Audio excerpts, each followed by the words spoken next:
by karma? The karmas, three karmas, the sanchita karmas and...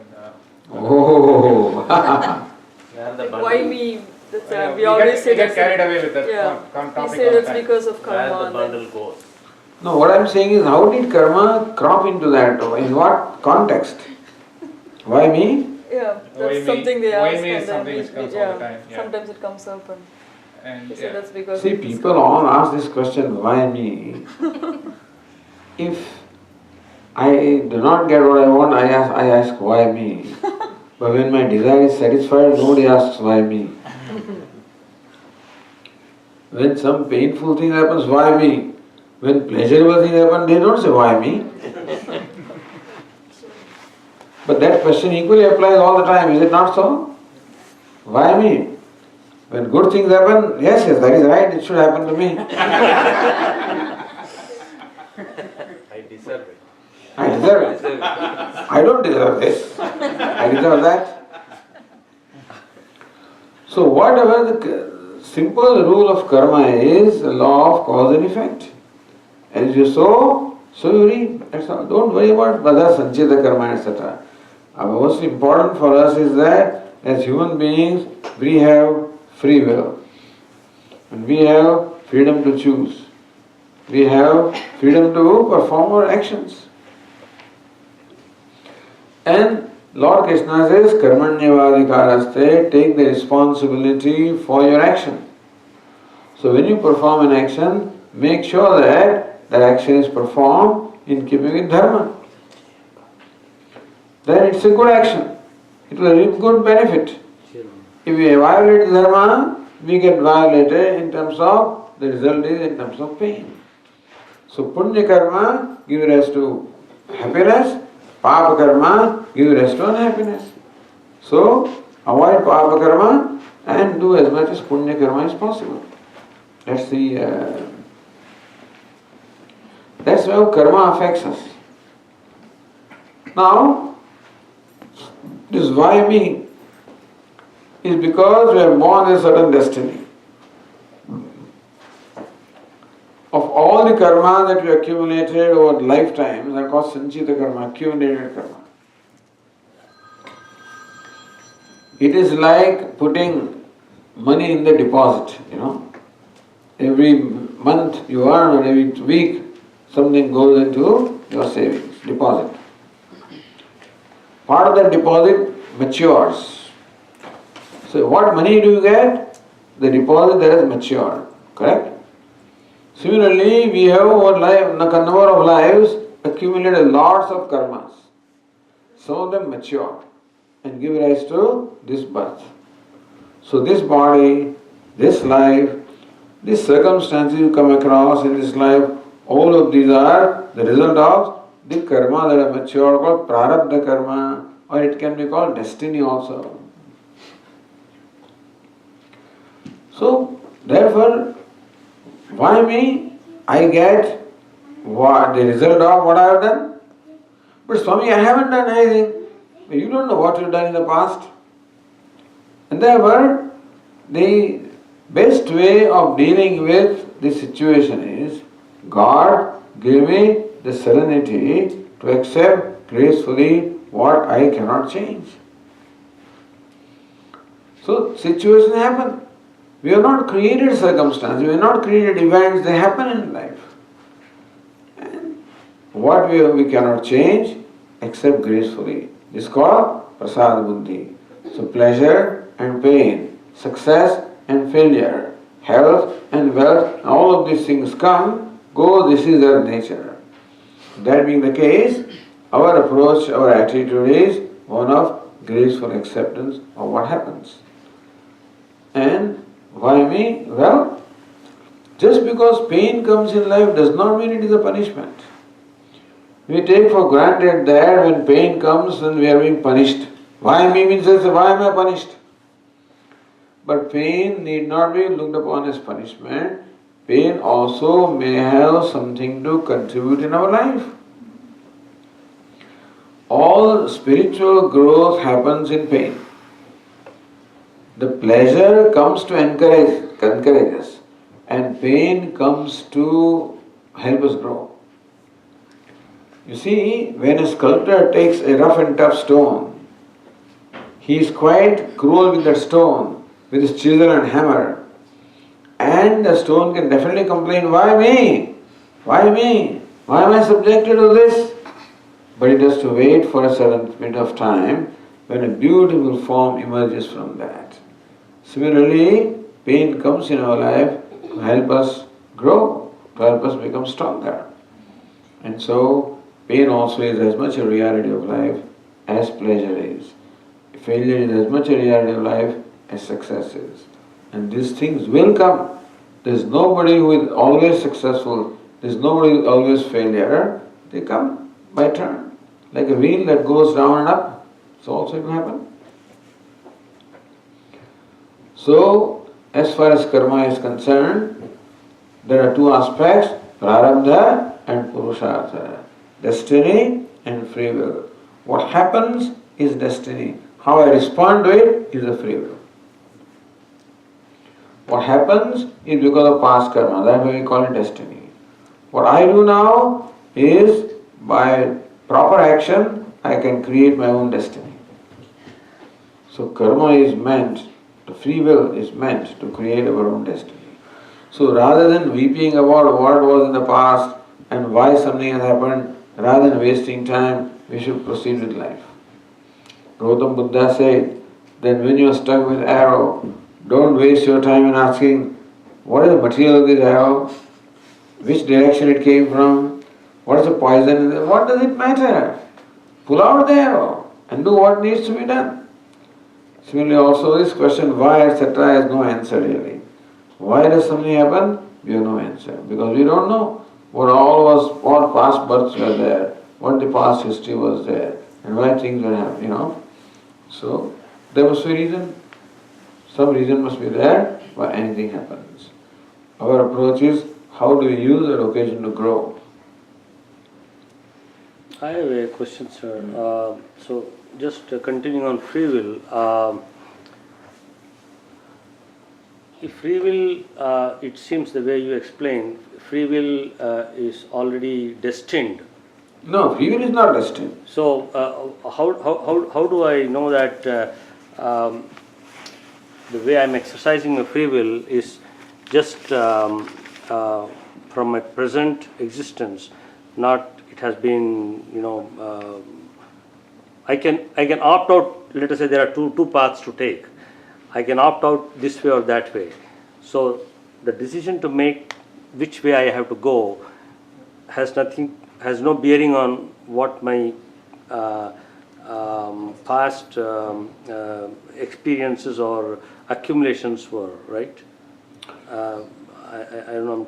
Am I explaining it correctly? Well, the thing is it really truly free will? Yeah. When we make a decision without pressure of raga and dvesha, without the pressure of attachment and aversion, whenever we make a decision, it is free will. When we act out of pressure of attachment and aversion, jealousy, anger, then it is not free will because we don't have freedom, it is controlled by our impulses. So impulsive actions are not actions of free will. But otherwise, if you are not impulsive, you are deliberate. So the two road paths are there, you deliberate which direction I have to go to. You say this is east, this is west, now I am going to have to go to east, take that. You could be wrong. But still, free will doesn't mean you are right necessarily. Free will means that you are deliberate in performing action. And then you can learn. With an impulsive action, oh, the trees are very beautiful this side, let's go that way. Now that is not a free will because that is some attraction or attachment or temptation that has made you decide that. But as long as your viveka or discrimination is there, and decisions are made out of discrimination, you're using your free will. Right. Yeah. So on a discriminatory concept we should approach. Yes.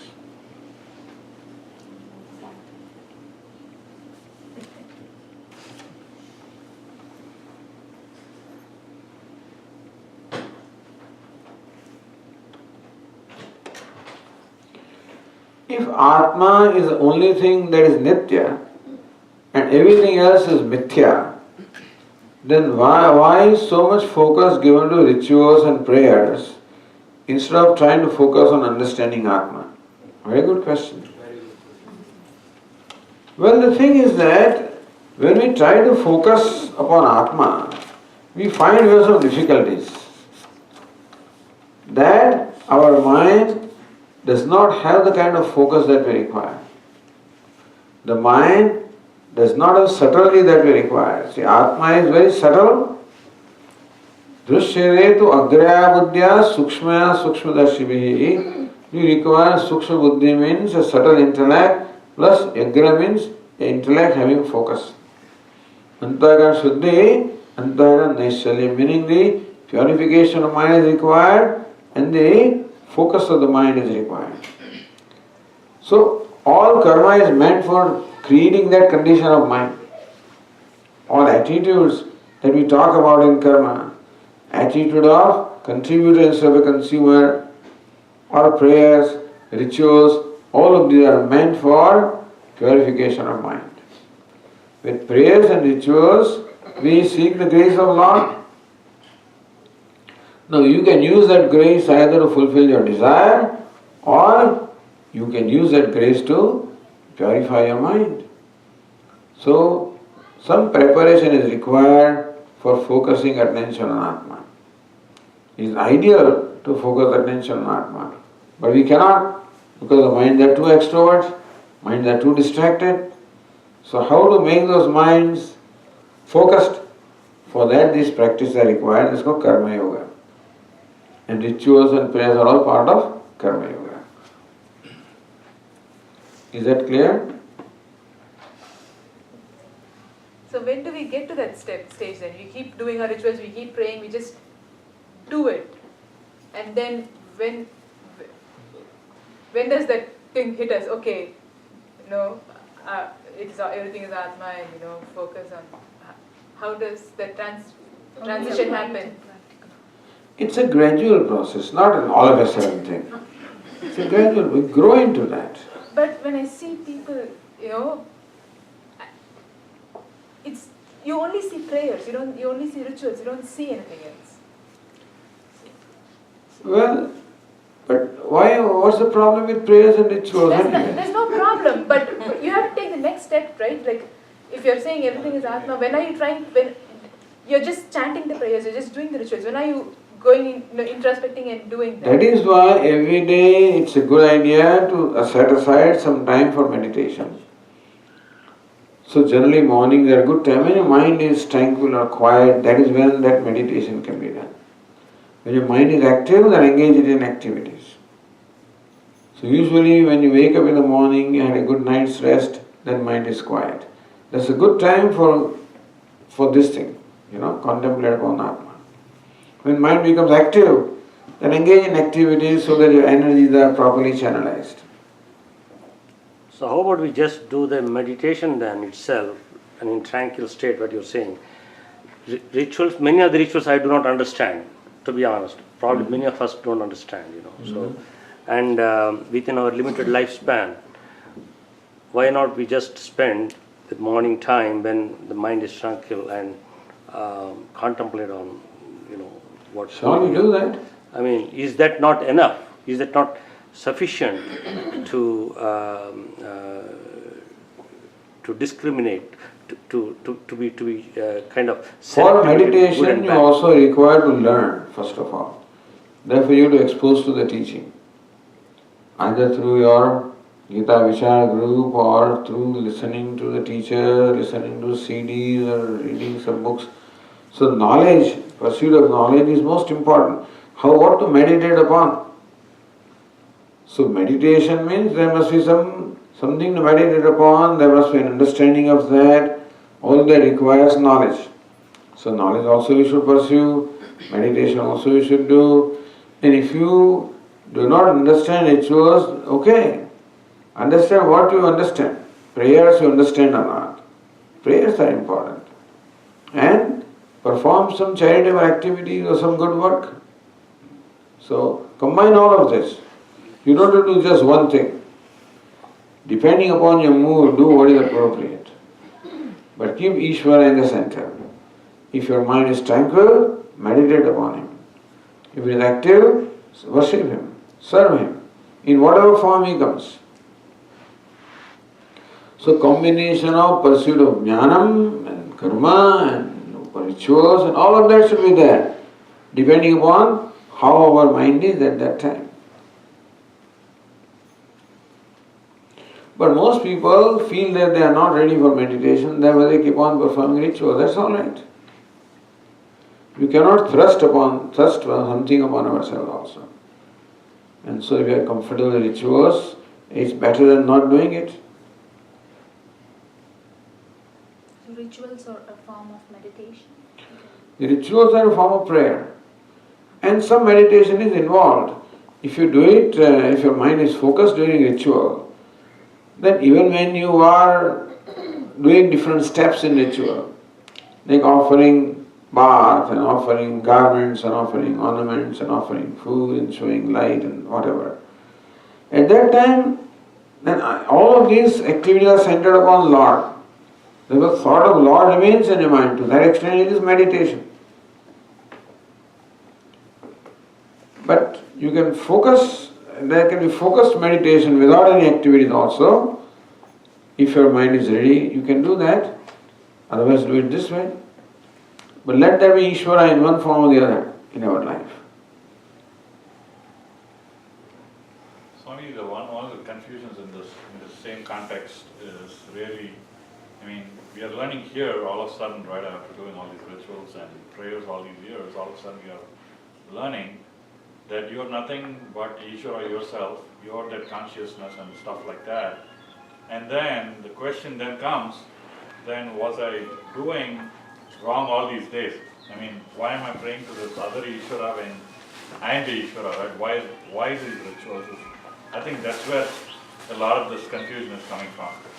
Yes. Now Vedanta is teaching that you are Brahman. But then Vedanta also teaches that perform your actions as offering to the Lord. That's what Lord Krishna teaches. Yajna. Yajna means performing actions is an offering to the Lord. So, that offering to the Lord or the worship is based on the state of things that exist right now. Even though in ultimate reality I am not separate from Ishvara, Ishvara is my own self, but what is the reality for me at present? At present, I don't feel that way.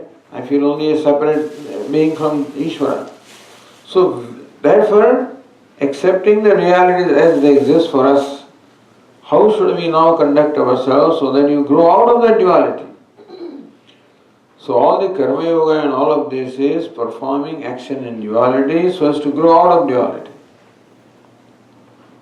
If people perform actions based on adharma, then they will perpetuate duality. But with dharma and karma yoga, we slowly grow out of duality.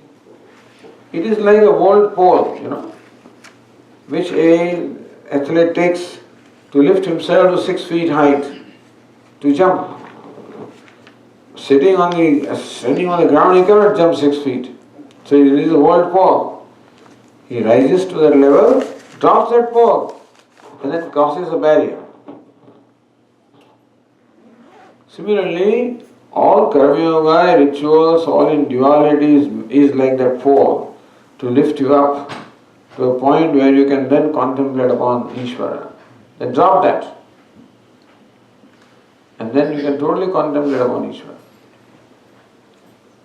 You can increase your degree of contemplation as the mind becomes ready. Ultimately, you keep dropping. You follow?